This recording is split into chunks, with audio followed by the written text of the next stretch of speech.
Joining us now is Dr. Dara Bushman, a licensed clinical psychologist based here in South Florida. And thank you very much for joining us. Nice to see you again. Thank you. This was such a sad and shocking news. Do you think it's a reminder that depression and suicidal thoughts don't discriminate?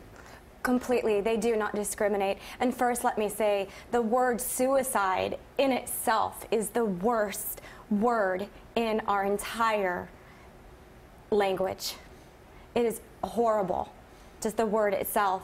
And it does not discriminate. Suicide does not discriminate against rich or poor, race, creed.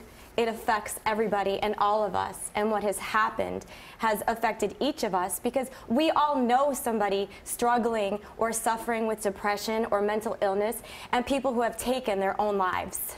You know, this is a woman who achieved such great success in the fashion world, in the business world. She was also a mom. She has a 13-year-old daughter who now is without a mother. When you talk to patients in your private practice who have had to deal with such a loss like this, especially the loss of a parent, how do you even go about helping them sort of come to some kind of understanding about what's happened and figure out some path forward? It's really undescribable in a sense because nobody can tell anybody after the loss of a child or a mother or a wife how to express things and what to feel. Every family goes through this in their own way and in their own time.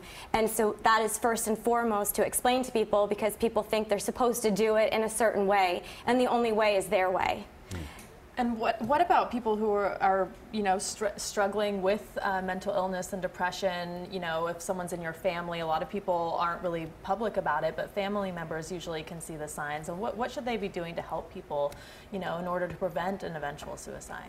Well, first, noticing the signs like you just brought out: irritability, isolation, talking about hopelessness and not wanting to live. Often people don't come and tell you specifically what their plan is, but noticing what's going on for them and getting them help. There is such a stigma about mental health and suicidality that often we're in denial or we're not willing to take the step to move forward. So it would be consulting with a psychologist or a mental health expert, asking questions. There's a suicide hotline people can call, just asking questions to find out if what their loved one is experiencing is something that needs immediate help.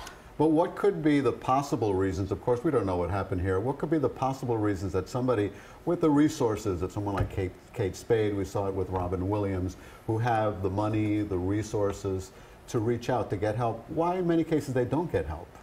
Fear and the stigma. Because what would people think if they were to reach out? What would people think if they did ask for help? When people are in this position and they commit suicide, they are in desperate pain. They feel that there is no other way or end to put themselves out of the pain that they're feeling, and they don't believe that there is help or hope for themselves. They believe that it's better for their families if they were no longer there. Mm-hmm. So sad. I'm so glad you mentioned the hotline, because there we have it up on the screen, and it's available 24 hours a day. If anybody out there, or if you know anybody out there that needs some immediate assistance, call that number. Dr. Dara Bushman, licensed clinical psychologist here in South Florida. Always good to see you. Hope the next time we see you is under better circumstances. Yes. Thank you very much. Thank you.